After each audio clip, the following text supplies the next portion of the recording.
Hello everybody, welcome back once again, playing the Lord of the Rings, the Third Age. Just doing this last character guide for Eaoden. I actually like Eaoden, he's pretty darn good. The only issue I've really got with him is you get him so late in the game.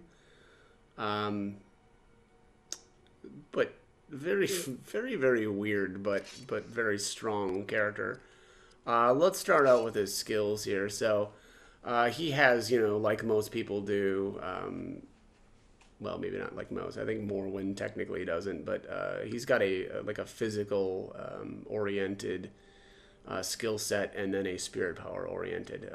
As always, build spirit power on basically all of my characters, so I don't really value his spiritcraft at all. And he's got some really weird ones. So it says Rupture Armor actually is really good. One of his best ones says this battle skill allows melee attacks to ignore the enemy armor rating. You probably like partway through the game, you'll actually start running into some enemies that have a lot of armor. And this actually is a really good ability to, obviously ignore that. Horse Lord Skewer is a more powerful melee attack. Honestly, there are a lot of times actually where Rupture Armor is a more powerful melee attack than Horse Lord Skewer. And I actually used Horse Lord Skewer, I think, most times to actually have him learn more spear attacks because it just didn't do that much damage. So I almost wonder if Horse Lord Skewer should have been up top here instead of Rupture Armor.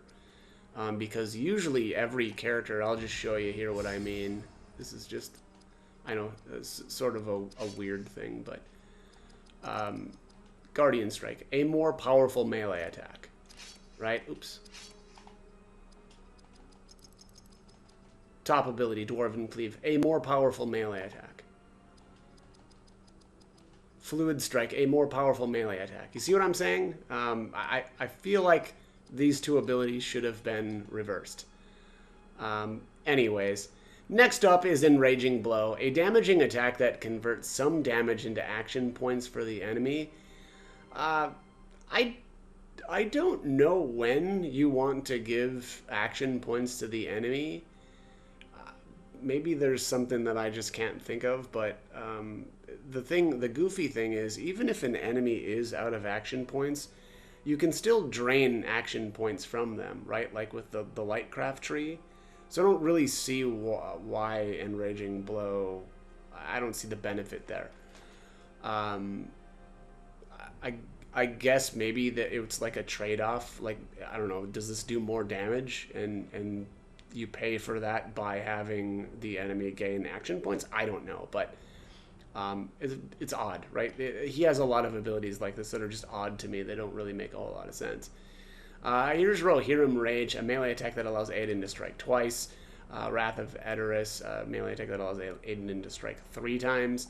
And then here's the other kind of really weird one, Invigorating Blow, a greatly damaging melee attack that also hastens the enemy. So I can see, right, like if this does significantly more damage, but you pay for that by hastening the enemy, okay, but I probably would rather just use like Wrath of Edoras instead.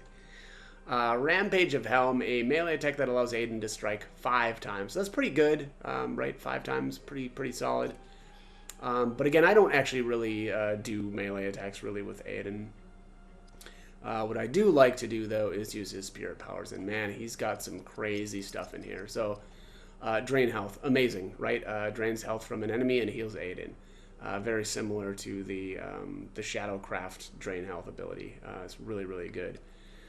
Drain Spirit, also very similar to the Lightcraft Drain Spirit. It says drain action points from an enemy. Very good ability.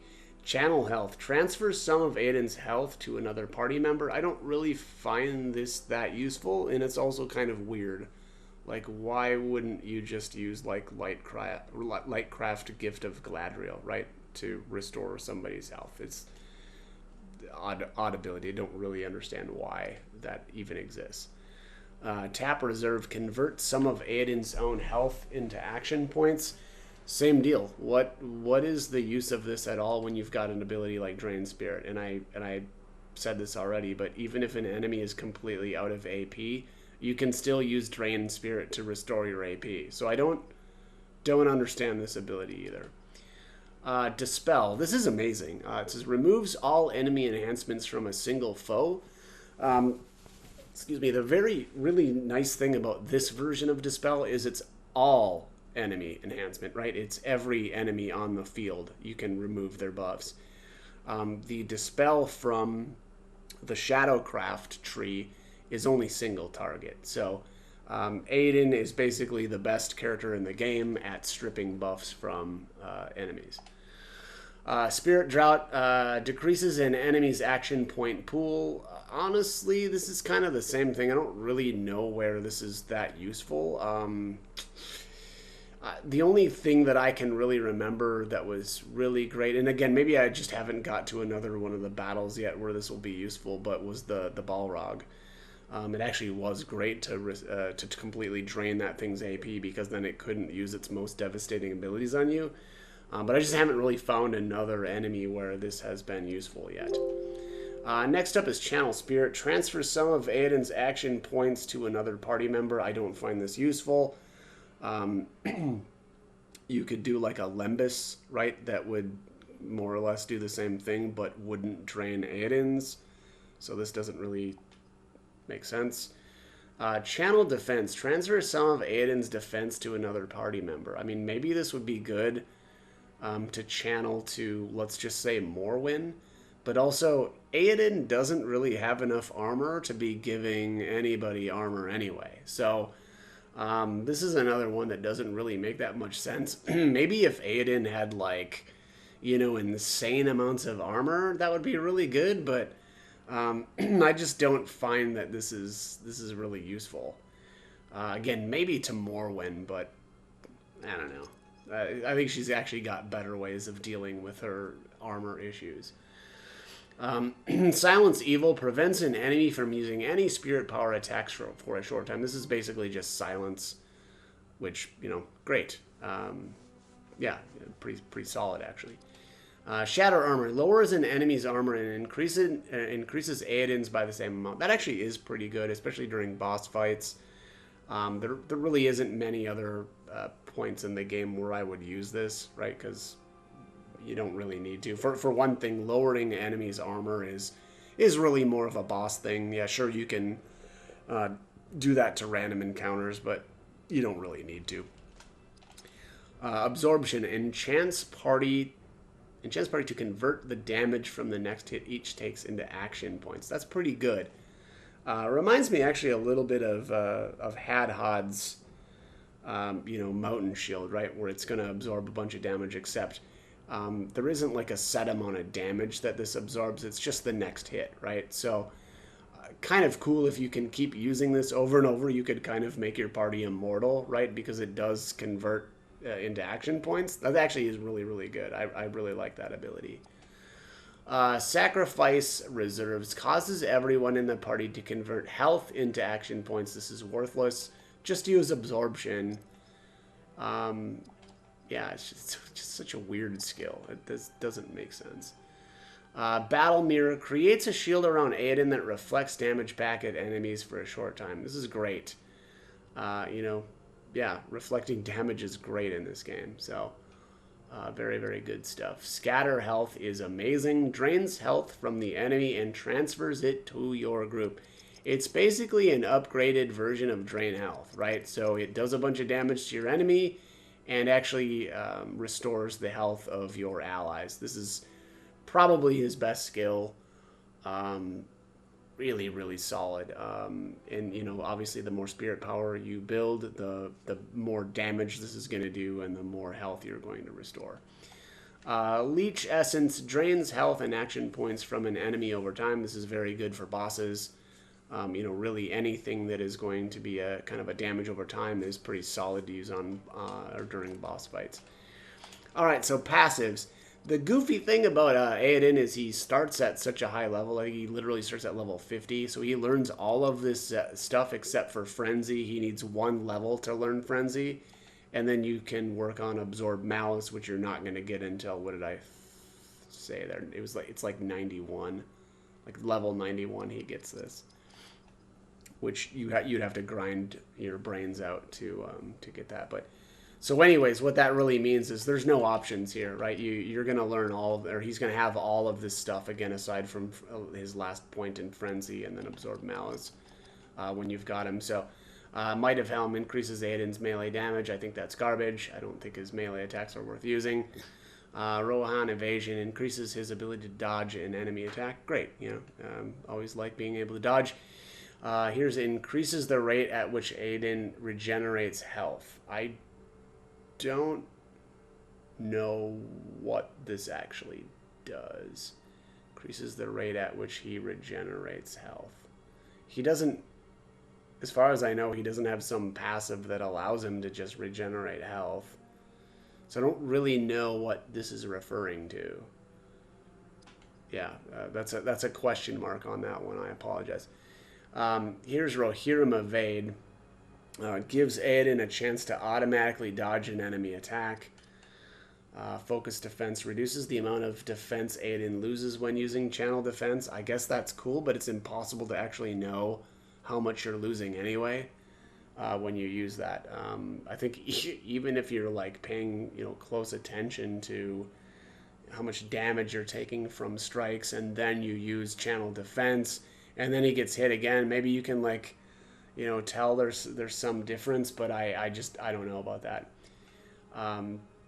So it's tough to know. Also, he automatically starts out with this, so you can't really test the difference between not having this passive, right, and having it. So that's a tough one.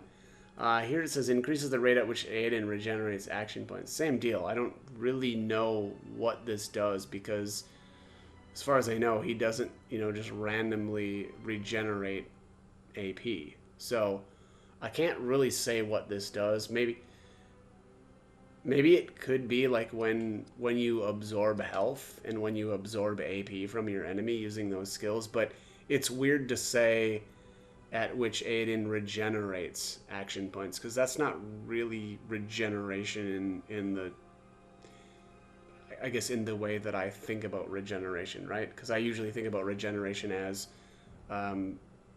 HP or AP over time, right? So it could be that that's what that is. But again, same thing. He automatically has this when you get him, and so you can't actually see the difference, right, between having it and not having it. So it's a tough one. Anyways, Focus Health reduces the amount of health Eaden loses when using Channel Health, which I think is a garbage skill anyway, so I would never use this. Focus Spirit, same deal, reduces the amount of action points Eaden loses when using Channel Spirit. And then again, same criticism I've got with all the rest of these abilities is you don't actually get to see what he loses when using these abilities before he has this, because he always has this. So just weird. He's like I said, he's a weird guy. He's got a lot of these weird passives that I can't really say what they really actually do, because you don't get to test having it and not having it. But last is Frenzy. This is awesome, right? It's always good. His Frenzy is pretty solid, very similar to Idriel's. Absorb Malice actually is really good. Converts all damage done by spirit attacks into action points. This is nuts, right? Like, makes him immune to spirit attacks. It's crazy. But unfortunately, it does take a long time to get there. So, all right, let's go into a battle here, and we'll just give Eaden a shot. Let's see how he does. I really like him, though. Let's swap him. Oh, let's sleep this stuff. Don't have to worry about it. Boy, he's doing good damage these days. Alright, let's bring him in here. So let's actually talk a little bit about Lightcraft, Shadowcraft for him. He's solid with this stuff, because, again, I always build Spirit anyway, so he's always going to do a little bit better with this kind of stuff. Suffocate Evil, he's going to do pretty good damage. Also Blinding Light, again, just because if you're building Spirit, this is just going to do a bit more damage. Drain Spirit is the same as his version anyway, so nothing new there. Shadowcraft, this is the worst version of his own Dispel, right, because this is only single target. Whip of the Master, always good on pretty much everybody. Silence is the same as his Silence, essentially. Although I think it's, what is it called? Is it called Silence Evil? Let me just see here. Spirit. Yeah, Silence Evil instead. Actually, this is worse. This is worse because it's more expensive. Yeah, I would rather just do this Silence, I guess. Crippling, always solid, right? He doesn't have a natural ability to cripple an enemy, right? Which is, you know, delaying the attack turn of an enemy. So this is pretty good. And then on top of that, this does not miss, you know, so that's always solid. Drain health is the same as his.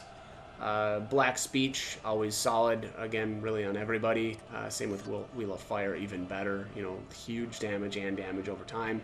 And on somebody like him, he's going to do even more damage. Fear, same deal, always solid. That's good for everybody. Let's do his Frenzy. So his Frenzy, actually, yeah, exactly the same as Idriel's. He can still use his own spirit powers. He can't use his Spearcraft, which is fine because I think those abilities are garbage. And then he does he's still able to use Lightcraft and Shadowcraft as well. So here again, my opinion, his best ability here is Scatter Health. He's going to drain health from an enemy and then restore all of your allies' HP, basically with that. Let's see what else here. Battle Mirror would be really good. Let's do an Absorption though. And then I'm actually going to bring in Barathor, and I'll just show you here. He's going to use Scatter Health whenever you use the War Call ability or War Cry. So, you know, Eaoden makes another really good partner for Barathor because of that Scatter Health, right? He's basically, Barathor is making, you know, your allies use their attacks, which pretty wild to be able to, on Barathor's turn, using Warcry, technically heal your entire party, right? Because of Scatter Health. So he's great. I really think he's very, very good. Let's end this and we'll go back out and take a look at his gear. Aha. All right. Let's have a look here. Equip Eaoden. Oh, apparently I got a new shield for him that I didn't realize. Oh, maybe from one of those last battles. Anyways, oh, he's missing an Elfstone. What happened there? Anyways, first one, you're always going to want to have a cracked Elfstone of Spirit Enhancement. If you need more of them, do the evil mode for Moria. Specifically, and I can't remember if it's west or east, but it's the one where you do you play as the Balrog for the final fight. That gets you these, and that greatly increases the damage of his spirit abilities. I've got a piercing defense and a slashing defense on him. Honestly, this Elfstone probably needs to be a polished Elfstone of armor enhancement because his armor is atrocious. And then, of course, as it is with everybody else, you really just want to take a look at what he's weak to. So, like right now, he's weak to air. I don't have a polished Elfstone that would, you know, increase his resistance to air, but, you know, there's probably another piece of gear that actually would allow him to do that. But yeah, anyways, that is Eaoden. As I have said, though, build spirit on him. I don't bother with anything else. I don't do any dexterity, I don't do speed, I don't do constitution, don't do strength. A straight spirit for him, and you will be very, very happy. So that is it. That is everything for Eaoden. As always, I hope the guide was helpful, and thanks for watching.